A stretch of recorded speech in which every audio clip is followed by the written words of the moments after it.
In less than a week, we will know who is in the 12-team college football playoff. My name is Harrison Graham. You're watching for Verts. Tomorrow will be the second to last college football playoff rankings from the committee and projected bracket. So on today's show, I'm going to do my best to project what the rankings, what the bracket looks like heading into championship week. This was the bracket last week before rivalry week, and obviously a number of things have changed since rivalry week came and went. A couple things include Ohio State suffering, quite frankly, an embarrassing loss to the Michigan Wolverines. We saw the Miami Hurricanes lose at Syracuse. South Carolina beat number 12 Clemson. Does South Carolina weasel its way into the 12-team playoff? Although with Miami losing, Clemson is still alive as they play for the ACC championship this week against the SMU Mustangs. So a lot of things change, a lot of teams still alive to get into the 12-team playoff. We're going to go through my rankings one by one, and then we'll get into my projected 12-team bracket.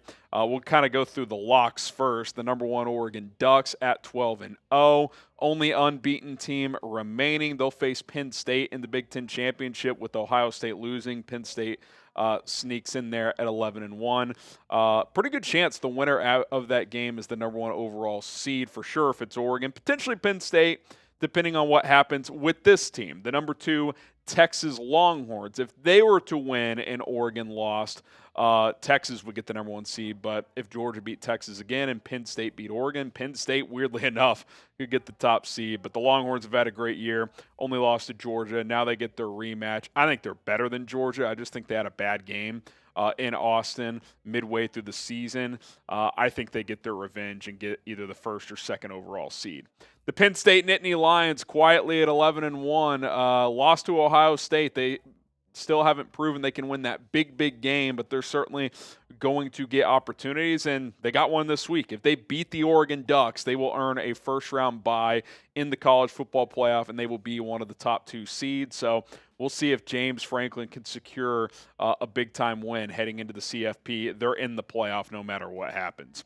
So is the Notre Dame Fighting Irish. Their blemish is a bad one to Northern Illinois, but they won 10 in a row to end the season this year and look pretty good along the way. So likely the number 5 seed in the bracket because they can't earn a top 4 seed because they don't play in a conference, and the top 4 seeds are the 4 highest-ranked conference champions, but they will likely be the 5 seed. And the 5 seed's a pretty good spot to be because you play the 12 seed, which will likely be the Big 12 champion, or potentially Boise State, depending on what happens, or UNLV if they beat Boise State. And then you draw the number 4 seed, which could be either Boise or the Big 12 champ or the ACC champ if it's Clemson. So a lot to still play out, but Notre Dame in a very good position. I got Ohio State at number 5. I think 5, 6, 7 is kind of tricky right now. Obviously, Ryan Day is under a lot of heat and a lot of pressure, losing a 4th straight to Michigan. But they do have a pair of wins over Indiana and Penn State, 2 teams that are locks to make the college football playoff. Their other loss is by 1 point to number 1 Oregon.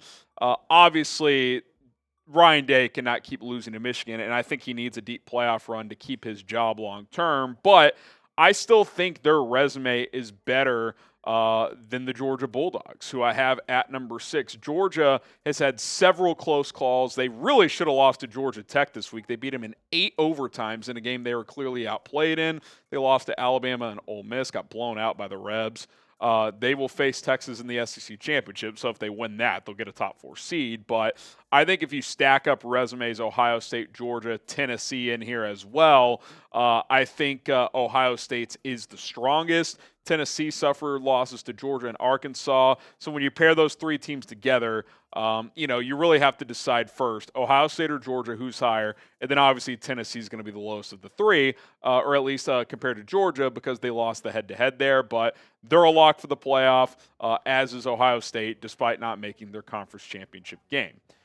A lot of people think SMU is a lock for the playoff. I think they're pretty close. I think the only way they're not is if 3-loss Clemson blows them out in the ACC championship game, then things could get interesting. But their only blemish is to BYU, who won 10 games.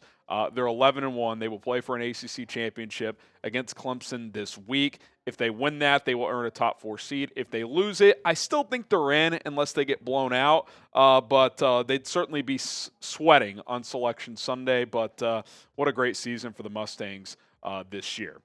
The Indiana Hoosiers, I got at number 9 at 11-1. Only lost to Ohio State. They got enough help the last couple of weeks. They are safe. They are a lock to make the college football playoff. Now, they will almost certainly go on the road in the first round. I don't think they'll get seeded 5 through 8, but what a year for Cignetti and those boys as they will get to play potentially for a national championship. Boise State at number 10.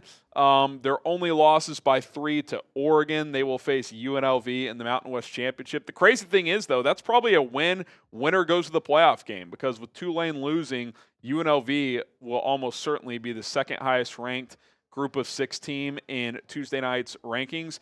And the group of 6 spot is the highest ranked G6 champion. So if UNLV beats Boise State, the running Rebs would get into the college football playoff, not the Broncos. So as magical as this year has been, as high as Boise State's been ranked, if they lose on Saturday, they're not going to make the playoff. And then this is where the debate really begins. Who is at 11? Because I think the top 10 in whatever order will be the teams I mentioned, with the top 8 or 9 being virtual locks. SMU kind of on the border there. Boise's obviously got to win, but they've got the inside track. And then you get to this grouping firmly on the bubble. I'm projecting what I think the committee will do. I think Alabama will get the nod over South Carolina for the number 11 team right now. And you might be thinking, well, South Carolina's 12, they're in, no worries. No, because the Big 12 champ is going to get a spot. They will be the 5th highest ranked conference champion, potentially 4th if Boise State were to lose, or if that team is impressive enough to leapfrog Boise. But South Carolina lost the head-to-head to Alabama. Now, I think you could make a strong argument, and I think people on that committee will make this case, but I don't think it'll be enough, that South Carolina should get the nod over Alabama. I think they finished the year stronger. I think they've been the more impressive team for quite a while now. But up to this point between those two, the committee have honored head-to-head. Now, does South Carolina's ranked win over Clemson last week, does that leapfrog Bama in the rankings this week? We'll find out on Tuesday night. If they're ahead of Alabama, they're in a good position. If they're not, they're in big trouble because neither team has a game left. So there's not really going to be anything that would change the order of those two teams this week because both teams' schedule is done as they're both 9-3. You're probably wondering who the Miami Hurricanes are. I think they plummet. I think they fall behind Bama and South Carolina, and if they do, there's really nothing they can do. Losses to Georgia Tech and Syracuse, and I think, too, the fact that they've lost 2 games in the last 3 weeks to finish the year, they didn't get into the ACC championship, and they have 0 ranked wins. I just don't see how the resume stacks up. I mean, quite frankly, I would probably have them below the 2 Big 12 teams playing in the Big 12 title game, and maybe even BYU. All 3 of those teams have ranked wins. We'll get to Arizona State and Iowa State in a second, but what a disappointing ending for the Hurricanes. I think they've missed the boat here. Maybe I'm wrong. Maybe they still have a shot to make the playoff, but I think they're in major trouble.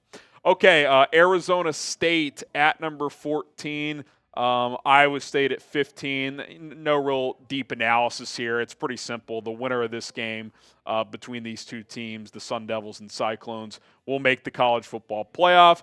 ASU lost to Texas Tech and Cincinnati. Iowa State lost to Texas Tech and Kansas. Texas Tech beating the 2 Big 12 title team appearances. But both teams are playing well right now, especially Arizona State. Iowa State righted the ship after losing 2 in a row. They won their final 3. So one of those teams will get in. The question will be is if they win, whoever wins, can they catch up to Boise in the rankings and get a top 4 seed in the college football playoff? That remains to be seen. So this is where I have the projected bracket because remember, the top 4 seeds are the 4 highest ranked conference champions. So Oregon projected Big Ten champ, Texas projected SEC champ. They're over Georgia.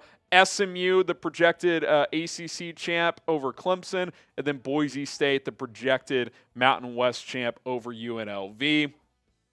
Penn State would get the 5 seed in this scenario despite being ranked number 3, but again, that's a good place to be. I mentioned Notre Dame would likely be the 5 seed. I still think that'll be the case because if Penn State loses to Oregon, they would drop back a few spots next week. But for now, Notre Dame would be the 6 seed.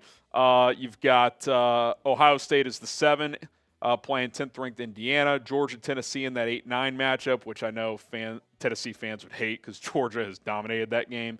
Bama, the 11, Arizona State, the 12, with South Carolina, Miami on the outside looking in. I don't think Ole Miss has a path. I think they're done for any Ole Miss fans out there. So that's where things sit. You guys let me know in the comments. Do you think Alabama or South Carolina will be ranked higher this week? Because I think that's the biggest thing to watch for, in addition to where does Miami figure in. Are they done? I kind of think they're done, but we'll see if the committee feels differently. They've liked Miami up to this point, but I think that Syracuse loss is going to be a tough one to overcome.